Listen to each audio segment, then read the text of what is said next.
So it says, "Hi everyone. How do you go about switching brokerages? I'm currently an agent and have a great mentor and all, but it's been 6 months and I still haven't made any sales despite holding open houses every weekend, posting on socials, cold calling, and other things. The only reason why I chose Brokerage X at the time is because my schedule didn't allow me to come into the office, but now since I'm more flexible this year, I really desire that face-to-face interaction. Has anyone Interesting. here switched brokerages and it been successful, or how was your experience with that? Thanks. Okay, so I'm hearing two different things in that post. On one level, I'm hearing I'm freaking out because I'm not closing deals. Mm-hmm. And on the other hand, I'm hearing I want personal engagement for whatever reason. Okay. Mm, I'm not suggesting that one's right or wrong. But if it were the, hey, I'm not closing deals, all right, mm-hmm. Mm-hmm. despite that I'm doing all these things, I don't think this means moving brokerages. I think that means sitting down with a great mentor, and maybe their mentor is great. They said they really like them. Mm-hmm. That person needs a business diagnostic because Mm, that's the same conversation as someone coming to me and saying, "Oh, I've done door knocking before, it doesn't work." mm-hmm. Really? "Oh, I've done cold calling, it does. I've done mailers, it doesn't work." Everything works. Mm-hmm. Everything works if you work it. Okay. Yeah. Um, Yeah. and then, like, if a mailing piece didn't work, well, then why don't you optimize or make better what that mailing piece is to get better engagement? If you're Mm-hmm. knocking a bunch of doors and not getting anywhere, what are you saying at the door? What is your follow up at it? So on that side of it, I feel like there is a more important conversation, which is a business diagnostic, not Mm, moving brokerages. On mm, the side of having what sounds like maybe a more virtual brokerage and they want to be in the office. mm-hmm. Okay, my question would be, what are you going to get from being at the office? Because one thing that I Mm. worry about for a lot of agents, um, they move to a brick and mortar, and people who are even out of brick and mortar, it's not full of people all the time. Yeah. Okay. There's barely anybody there unless there's a training or something. All right. So think about this. And again, I am an advocate, by the way, of the agent ownership model. When Mm-hmm. you have other agents that have a vested interest in your well-being and your growth and your productivity, then Mm-hmm. synergistically people will surround you and try to make you better, because there is paralleled goals there. In Mm-hmm. the old model where it's dog eat dog, I'm an agent, you're an agent. What do I benefit from you winning? I could care less. Mm-hmm. If it's an office environment with that, I don't care how people are as far as like being friendly to you. Why are they going to teach you, a competitor in their market, to be better? Mm. Unless it's your mentor, maybe, and there's a compensation around that. But if you want to go in the office, there's kind of two different things that you're going to find. Number one, the rock star agents that are crushing, that have valuable information, they may not want to share it with you. The other Mm-hmm. agents who aren't doing a darn thing and they're in the business to make friends, that's who you're going to be around. I don't know that either one of those is valuable. Mm-hmm. Yeah. Interesting. Yeah. Now, before I just make it sound like I'm just crapping on the idea of being in an office, Yeah. some people learn different, right? I am a Mm-hmm. professor at Mount Sac for real estate. I know that there's a lot of different like modalities available to people to engage with learning. And some people learn a lot better when they are face to face, voice to voice, belly to belly, Mm-hmm. versus learning, in an asynchronous way for whatever reason. So I could see how that could be a very valid reason, but without knowing a little further, I just want to make sure if it's a newer agent who's not doing deals, they may not know what they may not know. And that's a really Mm-hmm. big challenge out there for a lot of people trying to make these decisions. I like this, Oh. man. It's like the hot seat right here. This is Yeah. fun. Let's fire away. So this one's a quick one. So the person wrote, "Does anyone have experience switching realtor brokerages? Is it a hassle or is it a quick and easy process?" Great question. In my experience, a proper change, because you are a business, you have marketing, you're learning new systems and likely getting different technologies. Mm-hmm. It's a bit of an overhaul. I'm not going to sugarcoat that. It's an overhaul. Mm-hmm. That could be a very good thing, though, right? Mm-hmm. But usually making that transition is one that takes some effort. It's like moving. Okay. We're real estate agents. I think most of us in the business hate moving. We know what that looks like. Not only getting all your stuff from one house to another, then you got to change mailing addresses. Make sure all of the, your Spectrum accounts and all your other accounts know that you moved. It's Hmm. it's it's on that level. You're moving Yeah. companies. You're running a business under a different brokerage. So yeah, there's a process to it, most certainly. And going back to, the skeleton outline of what this looks like. One of the Hmm. other things on the list is while you're deciding, I already talked about how make sure you get everything that you need before you let the other broker know, like your database. Hmm. One of the other things that you should do before signing that ICA and making that transition is, audit what you need to change because of this move. So that way, when you get over there, there are no blind spots. I mean, think about this: your social media platforms, your, realtor.com or Zillow accounts, in addition to everything else like your signage and your business cards.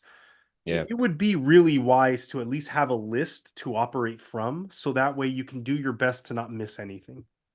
Yeah. That makes sense. That's a Yep. good answer too.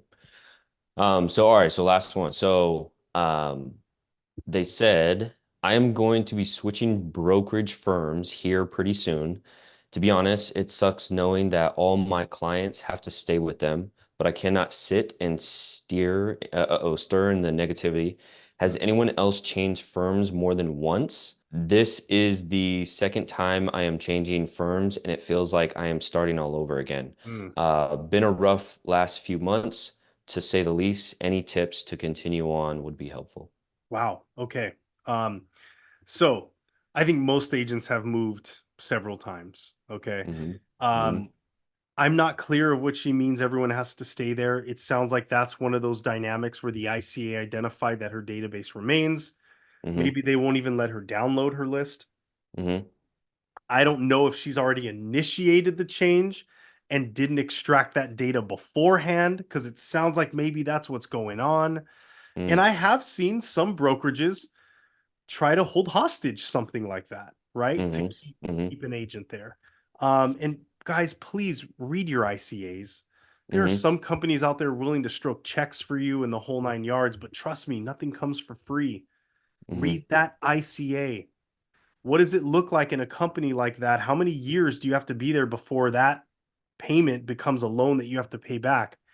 Or if they offer you some money towards business cards, does that restart the timeline on your contract? There's a lot of things going on there. Okay. Hmm. But going back to this person, that's horrible if it was something like that. Hmm. Again, I also think that this person's a little bought into, or maybe has really been pushed with the idea that the consumer is more concerned about the brokerage than they are the agent. And I don't believe that. Mm. So, if these are people that she knows or has had some engagement with, I still think that she is the leader, that would be able to win the client versus the company. Mm. Yeah. Yeah. Here's another one. I just found okay, this is the last one. So I am currently with ABC Brokerage, Hmm. but the monthly fees, the split cap, so monthly fees slash split cap Okay. does not suit me at the moment. Okay. Parentheses, I have more tools, resources than I can consume. Okay. I am moving over to another broker with higher split and Mhm. no monthly fees. Mm. How do I let my team know without leaving any bad impression, as I would like to return in the future when I have built up a solid business? Dang, that's an interesting one. There's a lot of interesting things going on there. Okay, so Yeah. first and foremost, I think everyone that's listening to this can agree this person's experiencing financial hardship. Mm. Okay. Hmm. Hmm. Because higher split, no or lesser monthly fee. Which one Hmm. was it? It was one of those two, right? Okay. Yeah, he said I'm moving over to another broker with higher split and no monthly Yeah. fees. Hmm. Okay. So it sounds to me like a drier pipeline, because Mm. they're willing to pay on a higher split because they probably don't have anything coming up, and they're just trying to negate paying anything per month. Okay. Hmm. Hmm. They're already on a team, so that's interesting. I would have thought that a team, at least one of the main reasons why people are in a team dynamic, is to have other consistency in terms of lead generation, right? Mm, Doesn't mean mm-hmm, the team's going to provide you leads, but with additional listings and answering, potentially sign calls, or, there's a lot of different things that you can do around a team leader's production to get business. For mm-hmm, whatever reason, that wasn't working. That's unfortunate. Okay. mm-hmm. But what's really interesting to me is that when they build a business, they want to come back to the team. So that doesn't Yeah. line up either. Mm-hmm, I still think that well, I'm going to say a couple of comments here. I think this person really needs a business diagnostic. Do they even have a business plan? mm, I would guess this is someone who was bought into a team dynamic that's going to feed them business. So why not pay the monthly? Shoot, if I pay $100 a month, but I'm making 10 grand a month that I wouldn't have made otherwise, and it's a win, mm-hmm. right? But they were sold a bag of goods that maybe isn't delivering on. Okay. Yeah. So then why am I spending this $100? That's Mm-hmm, maybe the mentality. mm-hmm, Now, the other comment that I'll make is this, before I end, um, be careful what you ask for when you're moving to a new brokerage or a team. If you ask for leads, leads are simple. I could feed. We already talked about this. So, mm-hmm, are you asking the wrong questions because they're giving you what you asked for, but you're seeing it's not moving the ball forward on your income? Maybe mm-hmm, that's the case. mm-hmm, Finally, I am gonna say something that might be a hot take. I'm a big believer in the brokerages that charge a monthly fee if they're providing substantial tools. mm, But the reason that I like the monthly fee is because, I mean, think about this, Cameron. I don't know who this agent is. mm-hmm, Where brokerages are really starting to falter is when they want to just have a race to the bottom. I'm not going to charge you anything. It's a flat fee, right? All of these different things because they don't see any as a brokerage. They seem to not have any value in themselves. Okay. mm-hmm, mm-hmm. But think about this. If a brokerage had a really solid offering of tools, technology, support, whatever it is, okay, that substantiated a cost that they were charging monthly. The Mm-hmm. agents who are doing the right things to build their business and having success, they're going to stay because that usually that fee is a small fraction of what it would cost to get all of those things. Does Yeah. that make sense? Mm-hmm. I'll Yep. give you a perfect example. Okay. KV Core, amazing CRM. Okay. It's one of the top echelon of CRMs in our industry. Mm-hmm. It's a juggernaut, highly customizable, can do a bunch of stuff. Anyone can go get KV Core. It's an independent company. Okay. Mm-hmm. Mm-hmm. For an independent agent to go get KV Core, it's about $1,200 to set up and more than $500 a month. Mm-hmm. And it's worth every single penny.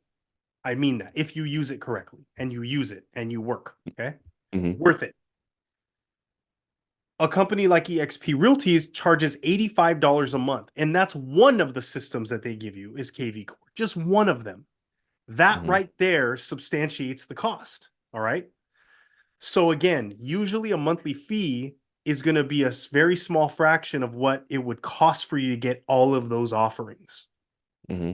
Brokerages like that are smart because if an agent's not using the tools, not building their business, and they just want to extract out every penny they can from the onesie or twosie deals that they do, Mm-hmm. they want them to go to the flat fee brokerages. Mm. They will drown them with their office space that they pay for that no one shows up for, with Mm-hmm. the money they might pay for trainings or what have you. If there's any liability that that broker needs to face at some point, those 200 agents in that one office that do one or two deals a year, it does not make financial sense for them. Mm. That's why these companies are having a hard time. So if I'm looking at it from the broker perspective, I think having a monthly fee is a very wise approach to the business Y- now.